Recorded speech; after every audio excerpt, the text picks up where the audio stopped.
Bueno, interferón ahí, Maduro prometiendo, veremos excesivamente, ahora lo vamos a preguntar, el interferón como la posible cura contra el coronavirus. Estamos con Roberto Chuit, muchas gracias Roberto por estar aquí. Hola Luciana, buenas tardes. Roberto es director ejecutivo del Instituto de Investigaciones Epidemiológicas de la Academia Nacional de Medicina. Primera pregunta, estas afirmaciones de Nicolás Maduro, ¿qué es el interferón? ¿En qué casos, en qué epidemias se ha usado? ¿Y qué grado de efectividad podría tener con el actual coronavirus? En realidad hay muchas drogas que se están probando con respecto al coronavirus. Hay más de 80 clinical trials que se están haciendo para ver qué drogas pueden existir. Hasta el momento no se está demostrando de que ninguna de ellas tenga un efecto, como quien dice, la bala de plata para esto.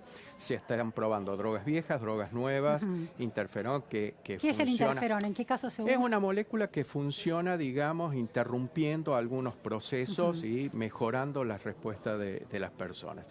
¿En qué tipo de contagios o de enfermedades se usa? Generalmente se utilizan para enfermedades generales infecciosas o como para mejoras de respuesta de los pacientes. Pero en este caso se están probando muchas drogas, digamos, hasta drogas antimaláricas, drogas que se utilizaron para el virus del ébola, para distintos HIV, y hasta el momento pareciera que no responde de la mejor manera. Entonces es bastante difícil decir que se tiene una droga cuando... Difícil y peligroso, ¿no? Y peligroso porque genera muchas expectativas que después los estudios demuestran que no tiene esa efectividad. Más en este momento que hay que tener cuidado de que hay gente que está falleciendo por la enfermedad. Roberto, hacía una lectura casi ideológica de esta posibilidad de cura del interferón. Nicolás Maduro, ¿efectivamente fue una medicina desarrollada por científicos cubanos? No, digamos, ellos tienen moléculas como cualquier otro país que tiene desarrollos independientes. Es decir, no es tan original de ese proceso. Es decir, acá debemos dejar de lado lo que pueda ser estos conceptos desde la política o desde las ideologías y plantearnos que hay gente que se está enfermando, gente que está sufriendo y gente que tiene riesgo de morir por esta enfermedad. Roberto, vimos que la Argentina tenía 12 casos y en un solo día, de golpe se salta a 31 casos confirmados de coronavirus. La pregunta es, ¿esto tiene que ver con una lógica exponencial de propagación de la epidemia o con la demora de los resultados, el tiempo que lleva a obtener los resultados de los testeos? No, es como se mueve la epidemia. La epidemia está mostrando que hay un crecimiento aproximadamente de un 33% en un periodo. Es decir, si uno hace el seguimiento de casos que había en el mundo, uno dice había 110.000, después salta a 120 y pico, después a 130 y pico. Es un crecimiento porque en realidad la epidemia, por cada persona que se está infectando o que está infectada, se están infectando otras. Es decir, el conflicto de la epidemia es que es exponencial. Y después llega el momento, como está, por ejemplo, China en este momento, que parece que llegó a su máximo nivel y ahora comienza una meseta y a decrecer. China se ha parado aproximadamente en los 80, 90 mil casos y tiene una mayor tasa de recuperación de pacientes que de nuevos infectados. Entonces, ¿Y los pacientes que fueron infectados están inmunizados contra el coronavirus? Tienen inmunidad, pero, digamos, tienen inmunidad como cualquiera de estas enfermedades. Este es un virus, si se puede decir, que produce alteraciones respiratorias emparentados con un virus como el SARS, que fue el susto que nos dio la vez anterior, que solo afectó 8.000 personas, 20 países, en este momento ha sido mucho más explosivo.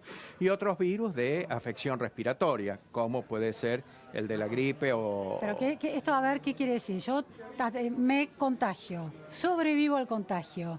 Tengo anticuerpos. Tengo anticuerpos. Y esos anticuerpos... Si me vuelvo a encontrar con el virus, ¿me ataca? Estaría protegido, aunque hay definidos o hay descritos muy pocos casos que pareciera ser que ha habido una segunda infección. Pero esto se produce en todas las enfermedades conocidas, es decir, no todos... A ver, todas las enfermedades producen personas que se enferman y no tienen síntomas, personas que se enferman y tienen distintos niveles de enfermedad y personas que se enferman, se recuperan y pueden volver a infectarse. Es decir, Pero esto no es lo que nos tiene que atrasar en el concepto de cómo nosotros podemos parar esta epidemia. Ahora, Roberto, cuando cada estación vuelve la gripe, hay que vacunarse. En el caso del coronavirus, todavía no hay vacuna, pero aquellos que fueron contagiados y sobreviven, ¿se sostiene esa inmunidad? Porque con la gripe no se sostiene. Es muy nuevo para nosotros. El problema de este virus,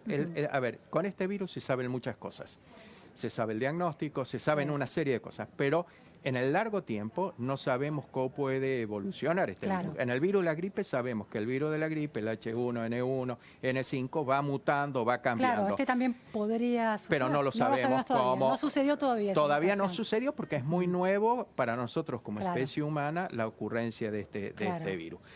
Pareciera ser que tiene cierta estabilidad, aunque se pueden estar viendo algunas mutaciones de diferencias entre China, Europa, Estados Unidos, pero pareciera ser que es muy nuevo esto para nosotros. Pero por eso lo más importante en esta etapa es lo que son las acciones que hace el gobierno y las acciones individuales. Bien.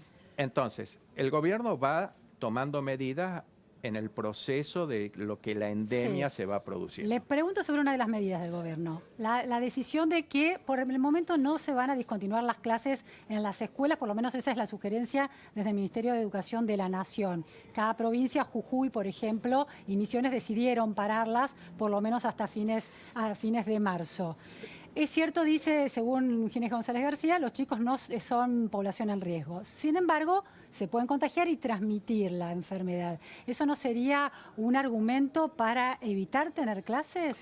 En realidad, pueden contagiar a sus maestros. En esta etapa no sería un argumento. A ver, la premisa fundamental es que la población siga teniendo dentro de los posibles las mismas condiciones, fundamentalmente los niños, donde sabemos que la escuela produce una serie de contenciones en nuestra sociedad. Porque la escuela en este momento de crisis de la Argentina, muchos niños comen. ¿Qué pasa si nosotros cerramos las escuelas? Claro. Muchos niños, sus padres trabajan. Si esos niños no tienen la escuela abierta, ¿qué sucede con ellos mientras sus padres están en la actividad laboral?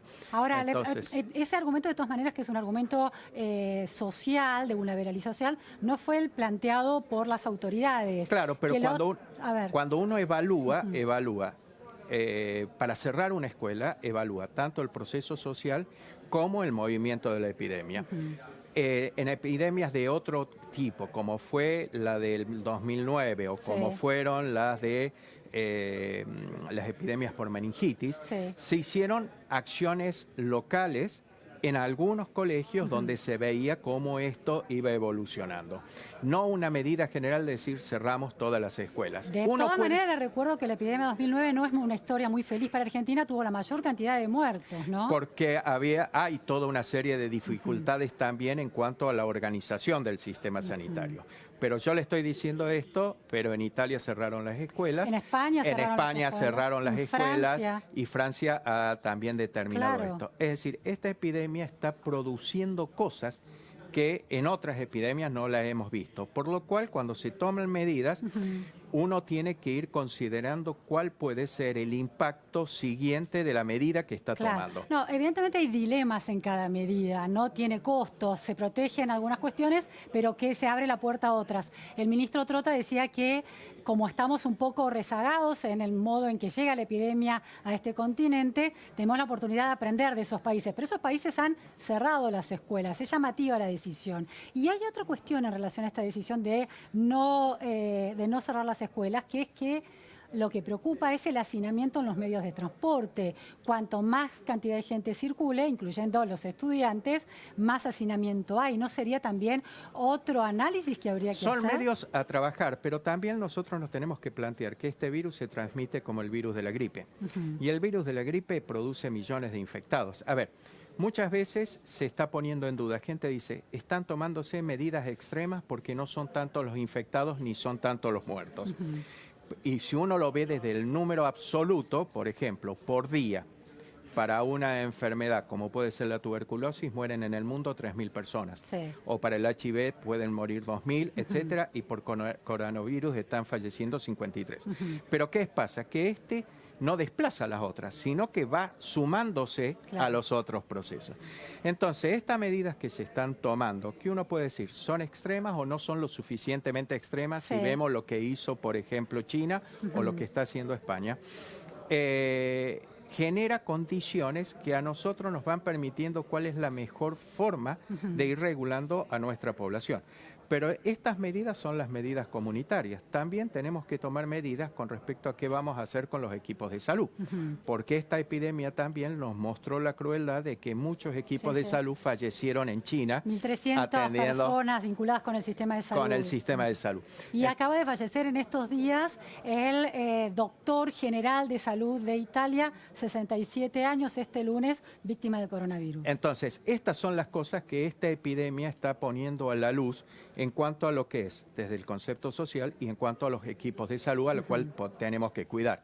En la epidemia del 2009, muchos profesionales que fueron convocados eran voluntarios y esos voluntarios eran personas mayores que se habían jubilado, etcétera, que ahora no vamos a poder contar porque son el grupo de riesgo. Entonces, estas son condiciones que tenemos que comenzar a tener porque el número de casos va a aumentar. Sí, sin duda.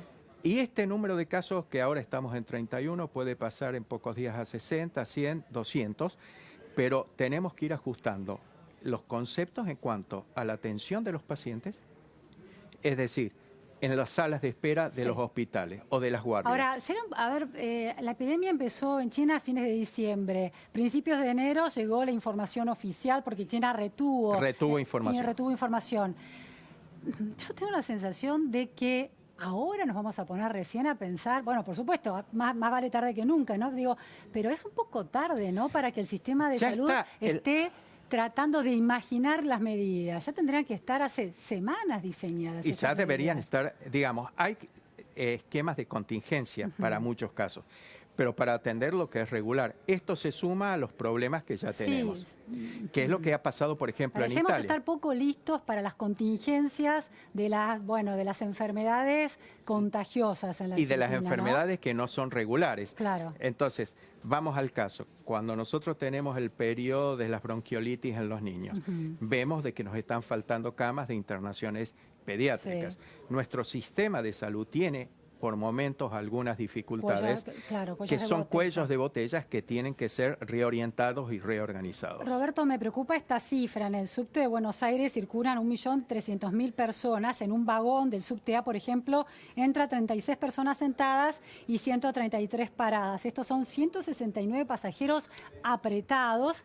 Se habla de desinfecciones que se van a hacer. ¿Cómo se desinfecta esa superficie? En realidad eso se puede hacer, pero ¿qué pasa? Yo lo desinfecto al inicio de línea y cuando se subió la gente y me tosió en la cara, entonces acá entra lo que es individual, la responsabilidad de cada uno de nosotros. Pero puedo no saber que estoy contagiado. Pero si yo voy a toser, me tengo que tapar la boca. Si yo voy a toser, digamos, yo puedo saber que no estoy contagiado. Bueno, está bien, los individuos tenemos responsabilidad en esta epidemia. El autocuidado es cuidar a los otros, eso está clarísimo, pero el Estado tiene responsabilidad a esa escala.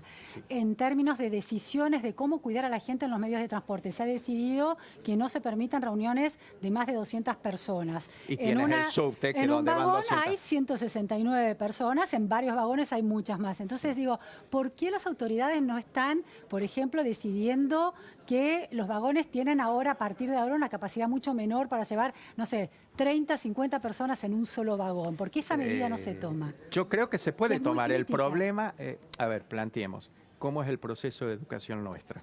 Si vos has visto que el vagón quiere cerrar la puerta y la gente lo abre para meterse adentro. Bueno, pero se han decidido llevar autoridades, fuerzas de seguridad a las fronteras para controlar, etcétera, y que intervengan en caso de que una persona no se quiera hacer los testeos. Se llevó por la fuerza pública una persona que no quería aceptar el testeo y la cuarentena. También se podría imaginar que un control en las estaciones de subte, en los colectivos. Yo no tengo conocimiento. Debe estar esto analizado, porque en esta etapa, con el número de casos que estamos teniendo, estas medidas todavía extremas parecieran no ser necesarias, Ahora hay analistas de estas decisiones que, bueno, ya se han publicado muchos artículos en los últimos días que dicen que este es el momento de exagerar porque después va a ser tarde. ¿Qué es lo que se acusa a Italia? Que Italia demoró en tomar medidas y que se le disparó la epidemia. Claro. El punto es que acá se van analizando y se van estudiando condiciones. Por ejemplo, Argentina ha sido muy duro con el tema de los viajes y declarar su emergencia Finalmente con respecto. fue duro, sí. Entonces, Costó una semana. lo que estamos hablando ahora no me extrañaría a mí que en 48 horas tenga cambios. Lo que estamos hablando en este momento, a ver, porque muchas veces la persona esta rebelde que tuvo que ir a buscar la policía a su casa, esto tenemos que conducir a la población en condiciones que vayamos haciendo que existan los menos riesgos posibles de estos procesos de rebeldía. Conciencia de la población. Y tenemos que comenzar a hacer la conciencia. Lo que sí tenemos que acompañar mayormente con programas como estos, ir educando y concientizando a la población, porque van a venir medidas más duras, seguro. Es decir, y van a haber ¿qué más casos significa? Claro. Van a venir medidas más duras y tenemos que esperar más casos. Y los sistemas de salud también se tienen que ajustar a comenzar a que paciente que no necesita recurrir al centro sanitario no debe concurrir, la cirugía programada. Es decir, estas son medidas que se están tomando puntualmente, pero que van a venir seguro como directiva en el manejo de la epidemia. Muchas gracias, Roberto, por su palabra experta en relación a las epidemias.